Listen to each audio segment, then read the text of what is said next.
અમરેલી સાવરકુંડલાના માનવ મંદિર ખાતે કોંગો ફીવરના શંકાસ્પદ કેસ સામે આવ્યા છે। માનવ મંદિરમાં નિવાસ કરતા એક વિદ્યાર્થીને કોંગો ફીવરના શંકાસ્પદ લક્ષણો દેખાતા તંત્ર તરત જ સતર્ક થયું છે। વિદ્યાર્થીને તાત્કાલિક સારવાર માટે અમદાવાદ ખસેડવામાં આવ્યું છે। આરોગ્ય વિભાગની ટીમ સાથે પશુપાલન વિભાગની ટીમે પણ માનવ મંદિર પહોંચીને ગૌશાળામાં રહેલા પશુની તપાસ હાથ ધરી છે। કુલ 29 પશુઓની તપાસણી કરવામાં આવી છે, જેમાંથી 5 પશુના બ્લડ સેમ્પલ લઈ વધુ તપાસ માટે મોકલવામાં આવ્યા છે। તંત્ર હાલ પરિસ્થિતિ પર ચુસ્ત નજર રાખી રહ્યું છે। એમ કે સાવલિયા મદદનીશ પશુપાલન નિયામક પશુરોગ અન્વેષણ એકમ અમરેલીથી આવું છું ને આજ રોજ માનવ મંદિર ખાતે એક CCHFનો શંકાસ્પદ કેસ જોવા મળેલ છે। જે અનુસંધાને અમારી પશુપાલનની ટીમ અમરેલી સાવરકુંડલા અને અમરેલી સંયુક્ત ઉપક્રમે આજરોજ આ ગૌશાળામાંથી 5 ગાયોના સેમ્પલ લેવામાં છે, જેમાં લોહીના નમૂના અને સીરમના નમૂના, ઈતરડાના નમૂના એક પણ ગાયનામાંથી મળેલ નથી, તે કલેક્ટ કરવામાં આવેલ નથી।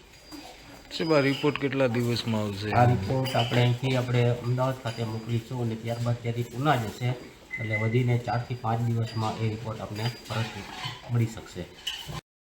અમરેલીમાં સાવરકુંડલા તાલુકામાં માનવ મંદિર આશ્રમ છે, ત્યાંથી એક બાળક જે છે વ્યક્તિ છે રોનક જયેશભાઈ ગોંડલિયા, 18 વર્ષની ઉંમર છે ભાઈની। હવે એમને તાવ ને ઉલટી ને એવા લક્ષણો હોવાથી ત્યાં સાવરકુંડલાની પ્રાથમિક સારવાર એને પ્રાઇવેટ હોસ્પિટલમાં લીધી અને એમાં ડેન્ગ્યુ પોઝિટિવ આવ્યું હતું। એની પ્રાથમિક સારવાર કરવામાં આવી છે અને ત્યાંથી વધુ સારવાર માટે એ પેશન્ટને અમદાવાદ રિફર કરવામાં આવ્યો છે, બીજે મેડિકલ કોલેજ હોસ્પિટલમાં છે। ત્યાંથી એનું 3જી તારીખે બ્લડનું સેમ્પલ લીધું છે। શંકાસ્પદ કોંગોનો કેસ ગણી એનું સેમ્પલ લઈ પુના લેબોરેટરીમાં મોકલ્યું છે, એટલે એની સારવાર ચાલુ છે। પેશન્ટની કન્ડિશન, એની પરિસ્થિતિ બાબતે ચર્ચા થઈ, સ્ટેબલ છે, અત્યારે કોઈ વધારે સિરિયસનેસ એમાં જણાતી નથી, પરંતુ તકેદારીના ભાગરૂપે અમારી હેલ્થ ટીમે જ્યાંથી આ આપણે જે દર્દીને શંકાસ્પદ દર્દી મળ્યો છે એના ક્લોઝ કોન્ટેક્ટ એ 14 વ્યક્તિને તપાસ્યા, એમાં કોઈ લક્ષણો નથી, એને હેલ્થ એજ્યુકેશન આપ્યું છે। ખાસ તો ઈતરી જે આપણે કહીએ છીએ એ પશુઓમાં જે જોવા મળે છે, એટલે એનાથી જો ઇન્ફેક્ટેડ હોય તો આ ડિસીઝ ટ્રાન્સમિટ થવાની શક્યતા હોય છે।